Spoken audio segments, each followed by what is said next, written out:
ఎక్కడో దూరానున్నా చుక్కలే విన్నా గాని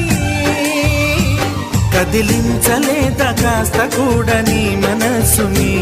పరదాలు దాటి ఒక్కసారి పలకరించవేమి అందరినీ ఇలా వెంటపడి అడగాల సరదాగా నువ్వే ఎదురైతే సరిపోదా నిద్రపోతున్న రాత్రి నడిగా గుడ్డికి చేరిన గువ్వల నడిగా